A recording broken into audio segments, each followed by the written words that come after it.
Oke, halo semuanya, balik lagi di channel gue Fatin Noval. Kali ini banyak match banget yang bakal kita bahas karena pekan kedua dan pekan ketiga khususnya di Premier League dan La Liga udah mulai bergulir. Sebelumnya gue minta izin untuk ngebahas satu match yang seharusnya gue upload di video kemarin, tapi karena satu dan lain hal harus gue upload di video ini.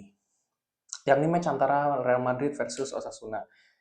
Gue udah lihat rekaman fullnya Madrid versus Osasuna. Yang gue lihat, jujur sebagai fans Barcelona, gue cukup kasihan ya dengan Real Madrid karena benar-benar lini tengahnya itu parah banget menurut gue. Masih dengan permasalahan yang sama, yakni tidak menemukan kreativitas yang biasanya ditawarkan oleh Toni Kroos. Gue pikir Arda Güler bakal menawarkan itu, tapi ternyata nggak kelihatan juga di match itu. Jadi memang eh ini benar-benar permasalahan yang berat banget ya bagi Xabi Alonso menurut gua, karena kehilangan Toni Kroos itu benar-benar kerasa banget. Karena lini depan lu kan, nah ini berpengaruh dengan lini depannya. Jadi kebingungan gitu. Kita bisa lihat sendiri, ini berkaitan sama Mbappe dan Vinicius tentunya. Gue lihat Vinicius try hard beberapa kali, dia mencoba untuk menusuk, tapi ya dia nggak punya partner untuk bisa tektokan gitu, untuk bisa kerjasama. Ya ini yang belum bisa secara maksimal akhirnya membuahkan hasil bagi Real Madrid gitu. Dan sering banget kebingungan di lini depannya. Real Madrid benar-benar butuh banget yang namanya playmaker gitu ya. Sehingga tidak terjadi yang namanya tabrakan di lini depan, karena yang gue lihat Mbappe benar-benar bingung di depan, terisolasi, dan akhirnya membuat dia harus berpindah posisi gitu ke posisi kiri, yang membuat Vinicius itu jadi kebingungan gitu karena space-nya makin kecil dengan hadirnya Mbappe di sisi kiri gitu. Overload di sisi kiri itu yang sering sering gue lihat gitu ya. Jadi memang ini harus harus diselesaikan oleh Xabi Alonso. Kayaknya harus beli satu playmaker yang benar-benar matang gitu ya. Nggak bisa lu ngandelin anak muda untuk bisa playmaking gitu ya di tengah, karena ya gelandang Real Madrid udah masih masih muda banget gitu ya. Jadi belum bisa untuk mengambil keputusan seperti Trupas yang matang seperti yang dilakukan oleh Toni Kroos atau Modric gitu ya. Itu permasalahannya. Lalu di sisi kanan Brahim Diaz juga bermain bermain bermain kurang ya menurut gue.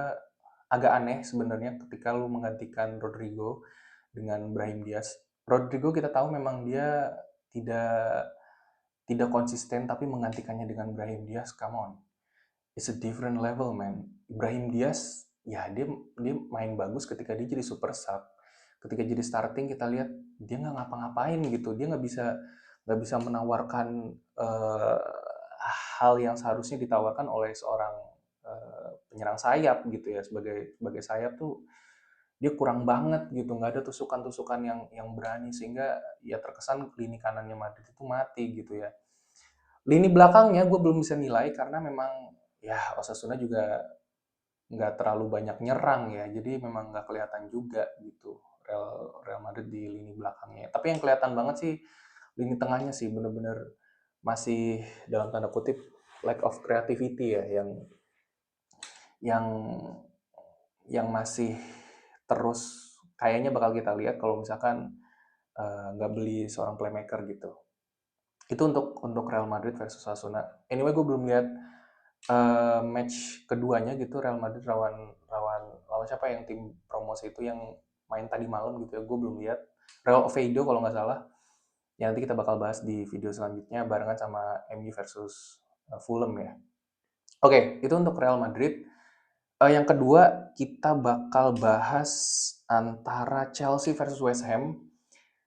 Ini Chelsea versus West Ham, skornya 5-1, Chelsea menang telak banget, tapi untuk lu yang cuma cuma lihat highlight, cuma ngandelin data, oke, Chelsea terlihat superior gitu ya di hadapan West Ham, tapi untuk semua yang lihat, kita pasti sepakat bahwa Chelsea ini parah banget cara mainnya. Ya lu mau sampai kapan kan?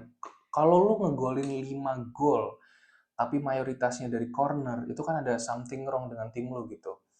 Gue nggak bilang Chelsea main jelek, enggak. Tapi untuk tim yang biasanya memperebutkan eh, atau dia sebagai title contender gitu ya.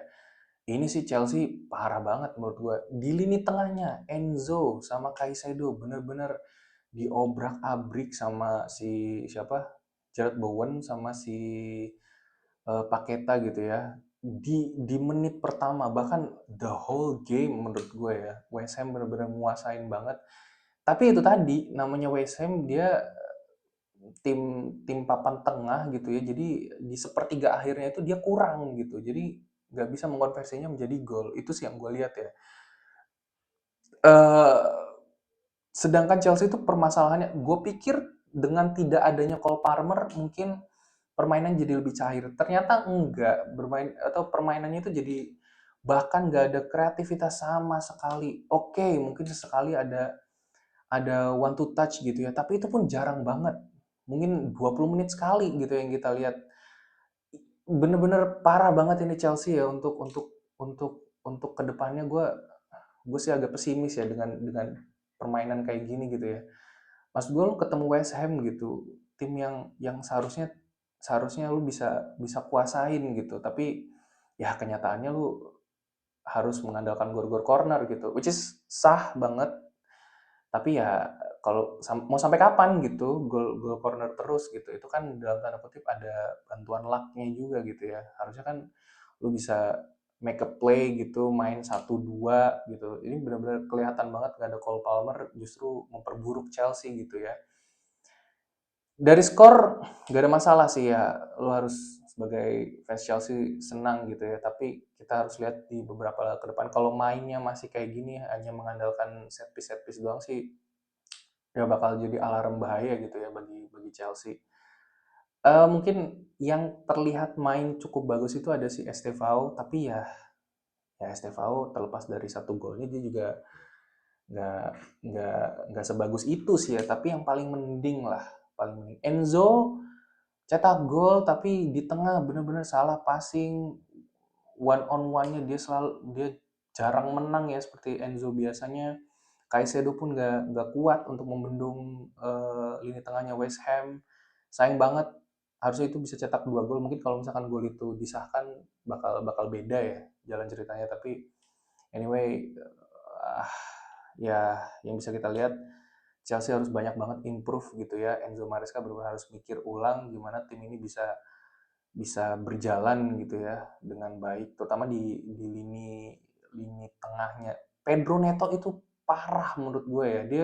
Dia seorang winger tapi bener-bener nggak bisa penetrasi, dia nggak bisa cut inside, sering banget kalah dan dia sering banget untuk back pass. Itu menurut gue kesalahan fatal ya bagi seorang winger ya. Lu kalau kalau misalkan jadi winger tapi nanggung ya itu udah kesalahan banget gitu ya. Lu penetrasi lah, buktikan bahwa lu bisa bisa mengancam gitu, nggak cuma back pass doang. Itu sih ya gimana lu bisa mau berkembang kalau misalkan lu dalam tanda kutip masih takut-takutan gitu ya dengan bola gitu. Itu sih yang gue highlight gitu ya di laga Chelsea.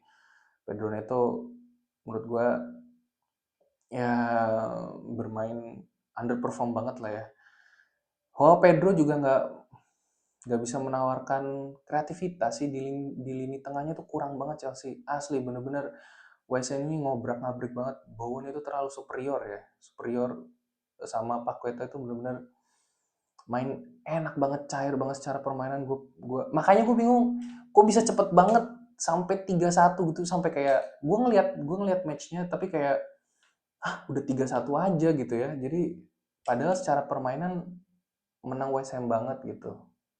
Mungkin itu antara Chelsea versus West Ham. Selanjutnya kita ada City versus Tottenham. Cukup mengejutkan gitu ya, City kalah 2-0, tapi tidak terlalu mengejutkan ketika lu lihat matchnya gitu. Yang pertama, Tottenham benar-benar bermain sangat pintar. Dia tahu dia kalah secara materi pemain, secara skill individu kalah. Dia lebih menunggu, lebih sabar, dan yang gue notice adalah Tottenham long ball-nya main gila. Ya mungkin 80%, 90% nyampe gitu ya. Karena mereka pintar. Ruben Dias itu kalau misalkan one on one udah pasti kalah lah. Tapi yang mereka gunakan adalah dia menggunakan long ball dan bener-bener hampir nyampe semua gitu. Itu kan yang berbahaya gitu ya, yang membuat akhirnya Ruben Dias juga membuat kesalahan sendiri gitu. Muhammad Kudus menang, selalu selalu bisa take on di depannya. Yang nggak kelihatan itu justru si Tiani Reinders ya. Mungkin Pep akhirnya memberikan instruksi bahwa Tiani Reinders harus bisa menjaga lebih kedalaman gitu ya. Biar di depannya itu adalah si Cherki aja sama Marmush. Tapi ya Tiani Reinders sama sama si yang gue sadarin ya ternyata Tiani Reinders sepertinya tidak terlalu nyaman ketika dia harus lebih defensif gitu. Dia mungkin lebih cenderungnya lebih ke posisi nomor 8 kali ya. Lebih menyerang tapi di laga itu mm, Tiani sama si Nico nggak terlalu kelihatan sih. Dan pinternya Spurs adalah dia tahu bahwa lini tengahnya itu City rapet banget sehingga dia membuat stretch yang cukup cukup baik ya. Dia main di sisi sayap sehingga membuat Tiani sama si Nico ini jadi nge-stretch ke samping dan eh, karena di tengahnya itu nggak kejaga, Tiani ke sayap, Nico ke sayap, itu dimanfaatkan dengan long ball dan itu nyampe gitu, surprisingly nyampe. Gue sangat sangat apresiasi ya dengan Spurs gitu ya. Dia cukup pintar untuk melihat keadaan, mereka bisa beradaptasi dengan baik. Mereka tidak bermain parkir bus, tapi eh, zona defense-nya luar biasa gitu ya. Mereka nggak main man to man, tapi main zona defense dan itu cukup cukup merepotkan sih bagi lini depannya. Lagi-lagi Oscar Bob menunjukkan bahwa ya dia dia masih belum pantas lah untuk di City. Dan lagi-lagi menunjukkan Jeremy Doku ini menurut gue harus out dari City. Ini orang parah banget. Ya harusnya lu setuju lah sama gue lah bahwa ini bukan levelnya City lah, jauh lebih bagus. Jack Grealish di situ harusnya Pep sadar itu gitu ya. Marmush beberapa kali mengancam, tapi ya itu tadi eh, Spurs backnya luar biasa, dia benar-benar bisa mengantisipasi Marmush gitu ya. Ketika Doku masuk justru lebih parah, benar-benar nggak kelihatan di depannya itu City karena ya Doku ya lagi-lagi ini orang gua nggak tahu ya, dia dia egois nggak apa-apa egois, main skill juga nggak apa-apa, tapi harusnya efektif dong. Maksud gua nggak harus semuanya tuh di dribble gitu. Dia tuh bener-bener apa-apa dribbling. Gue nggak ngerti apa yang diinginkan sama Jeremy Doku gitu ya. Nggak ada one two touch-nya tuh nggak kelihatan sama sekali. Masih better Oscar Bob dikit, meskipun Oscar Bob juga nggak terlalu kelihatan juga ya, sehingga membuat ya Haaland juga nggak ngapa-ngapain area di depan gitu. Masih bener gue dari omongan gue kemarin di video kemarin, masih better Bernardo Silva di sisi kanan gitu daripada Oscar Bob. Tapi ya lagi-lagi umur, Bernardo Silva juga udah nggak se-eksplosif 2 atau 3 tahun lalu untuk di sisi kanan gitu ya. Phil Foden saat masuk juga nggak begitu berimpact gitu ya. Ya kita lihat, awalnya gue optimis City bisa jadi title contender gitu ya, tapi melihat pertandingan ini kelihatan banget bahwa Cherky pun masih masih belum bisa menawarkan hal yang berbahaya ya untuk dikonversi ke ke Haaland gitu ya. Marmush pun ternyata belum oke, dia skillful tapi dia belum jadi pemain yang reguler bermain bermain bagus gitu ya. Tadi malam sih satu dua peluang oke, tapi selebihnya Marmush juga nggak kelihatan, makanya diganti dengan si Doku gitu ya. Mungkin itu City versus West Ham. Oh sorry, City versus Tottenham gitu ya. Selanjutnya kita bahas Barca versus Levante. Oh, sorry. Kita bahas Arsenal dulu versus Leeds. Ini yang akhirnya kita lihat. Arsenal yang kita lihat. Ya, meskipun lawannya Leeds ya. Tim baru promosi. Tapi Arsenal benar-benar unggul di segala lini. tengahnya bener-bener Zubimendi sama si Odegaard itu superior banget. Saka bermain luar biasa. Si siapa itu? Gyökeres juga dia mau tarik pemain, dia mau ke belakang, tidak hanya menunggu doang. Ya cuma permasalahannya di sisi kirinya ya, lagi-lagi sisi kirinya masih masih rapuh menurut gua Arsenal, tapi ya tadi malam sih benar-benar Arsenal ngobrak-ngabrik Leeds banget gitu ya. Terus sisi kirinya masih yang kelihatan lemah ya. Madueke ini ya mungkin 11-12 sama Jeremy Doku ya, tapi Madueke masih versi versi lebih tenangnya lah. Tapi ya lu ngandelin Madueke ya menurut gua masih kurang ya, masih masih better Martinelli dikit daripada si Madueke ini ya. Oke, dia punya punya physically able to win the one on one situation, tapi secara one to touch-nya Madueke mungkin masih bermasalah ya, karena dia sih pemain biasa aja menurut gue ya, dia nggak bisa menawarkan hal lebih bagi Arsenal menurut gue.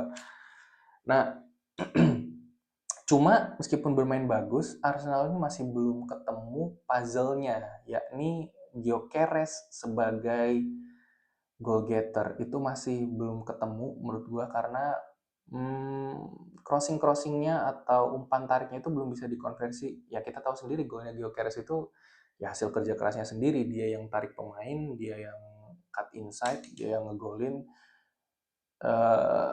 which is menurut gue itu kesalahan backnya Leeds ya, karena seharusnya dengan postur yang sebesar itu harusnya lu bisa tutup aja gitu loh, nggak usah lu coba untuk ngeraih bola, lu tutup aja seharusnya. Tapi ya kualitasnya Leeds jauh banget ya kalau dibandingin dengan Arsenal, sehingga Gyökeres bisa mencetak gol itu gitu. Seharusnya itu kalau misalkan ketemu tim yang pintar dikit, harusnya Gyökeres itu golnya nggak terjadi ya, karena ketika dia cut inside itu sangat sangat lambat sebenarnya ya untuk ukuran striker gitu. Tapi ya goal is goal gitu ya. Tapi gue cukup puas kalau berdasarkan pertandingan versus Leeds, karena bener-bener fluent sekali gitu ya di tengah, di depannya pun Saka. Tapi they try very hard gitu ya Arsenal untuk bisa menyuplai Gyökeres, tapi mungkin hasilnya belum kelihatan. Ya at least mereka menang lah dengan telak ya. Jadi itu suatu hal yang bagus. Semoga melawan tim-tim kecil mereka tetap bisa menang, karena itu hal melawan tim kecil itu kan yang jadi batu sandungan Arsenal selama ini yang membuat mereka nggak juara gitu kan. Nah, semoga semoga bakal ketemu gitu ya puzzle-nya untuk bisa menyuplai Gyökeres sih, seperti apa yang dilakukan oleh Mahrez dulu atau dilakukan oleh De Bruyne dulu ketika menyuplai Haaland gitu. Itu untuk Arsenal versus Leeds. Nah, di match terakhir itu ada Barcelona versus Levante. Oke, Barcelona versus Levante ini akhirnya membungkam para hatersnya Frankie De Jong. Lu bisa lihat sendiri gimana Barcelona tanpa De Jong, benar-benar kalau gue bisa bilang kasihan Pedri ya, kasihan Pedri gitu ya, karena dia benar-benar harus mengemban dua tugas akhirnya, jadi defensive midfielder, tapi dia juga harus jadi penyeimbang juga di lini tengah, jadi defense juga iya, penyeimbang juga ya, dia juga harus attacking juga. Jadi tiga tugas diemban oleh Pedri ketika tidak ada De Jong. Marc Casado ya mungkin belum matang ya, tapi gue nggak ngeliat ada nilai plus dari Marc Casado ini. Dia ah, apa ya, sebenarnya kalau di season kemarin sih cukup bagus ya, tapi karena mungkin dia terlalu lama di bangku cadangan, touch-nya hilang, sehingga eh kayak orang kebingungan gitu. Dia biasanya cair main sama Pedri, tapi ini benar-benar kebingungan. Dia banyak back pass, salah passing, gampang banget direbut. Ya memang secara fisik ya Marc Casado ya kecil gitu, dia tidak seharusnya menjadi defensive midfield, nggak bisa ngandelin cuma Casado sama Pedri sebagai sebagai defensive midfield gitu ya, nggak bisa lu naruh dua pivotnya kecil banget ya, lu pasti kalah lah sama sama Levante ya, dia tuh pemainnya gede-gede gitu ya, lu ditabrak juga kelar itu Casado kan. Speednya juga nggak ada, timingnya juga nggak terlalu bagus gitu ya, terbukti di gol pertama itu kan harusnya kesalahan nutup ya si Casado itu, jadi ya lolos gitu ya, sehingga bisa terjadi gol gitu ya. Tapi secara permainan Barcelona sih, terutama di babak kedua ya, edan di babak kedua itu, ini yang gue suka dari Barcelona 2 musim ini ya, kemenangan itu di tangan mereka sebenarnya. Apakah mereka mau menang atau enggak itu sebenarnya di tangan mereka. Di laga pertama itu lawan Mallorca, Barcelona itu mereka bahkan main malas-malasan aja menang gitu. Gua bener-bener heran gitu ya sama Barcelona, begitu tajam di lini depannya, terutama Yamal gitu ya. Bener-bener meledak banget season ini dengan body balance yang lebih baik daripada season kemarin gitu ya. Eee, Dani Olmo Dani Olmo masih belum terlihat, tapi Ferran itu udah cetak 2 gol loh dia. Eee, Maksudnya kita dan sebagai starter gitu. Dan itu menurut gue cukup cukup cukup baik ketika lu harus menggantikan Robert Lewandowski gitu ya. Yang agak kurang kelihatan itu Rafinha, di 2 match ini dia belum bisa balik ke performanya di musim lalu. Karena mungkin dia bingung gitu ya, harusnya dia bisa ditempatkan di posisinya Olmo, tapi dia lagi-lagi terpaksa harus di sayap kiri gitu. Dan Rashford menurut gue tuh dia staminanya belum belum belum full pulih gitu ya, karena belum ada akselerasi yang kita lihat, masih terlalu pelan temponya, tidak seperti yang diinginkan atau diharapkan oleh Hansi Flick gitu.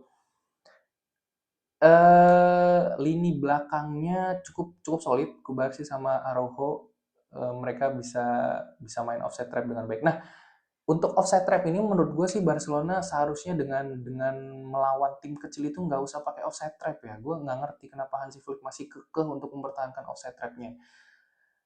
Ini menunjukkan bahwa Barcelona itu tidak terlalu percaya dengan backnya. Karena kalau lu melawan tim kecil aja offside trap, itu gimana lu lawan tim besar gitu. Itu sebenarnya udah kelihatan celahnya ketika lawan Bayern Munchen season kemarin.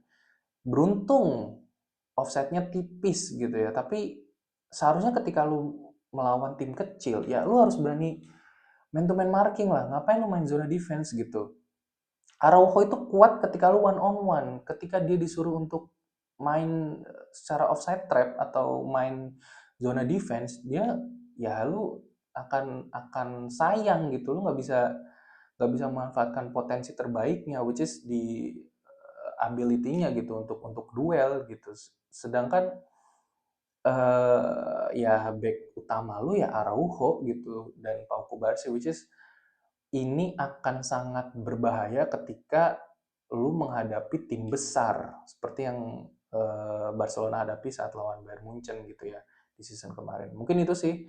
Tapi selebihnya Barcelona udah ya tinggal nunggu Marcus Rashford ya. Gue berharap Rashford bisa di sisi kiri, Rafinha bisa gantiin Olmo dulu untuk menjadi second striker. Nah, gue pengen lihat ketika formasinya tuh kayak gitu dan ya Frankie De Jong wajib wajib ada sih sebagai double pivot untuk menemani Pedri. Itu benar-benar dua yang nggak bisa dipisahin ya menurut gue. Depannya terserah deh mau Olmo, Fermin, mau si Rafinha, tapi double pivotnya ini sangat penting, dan memasangkan De Jong sama si Pedri gitu ya.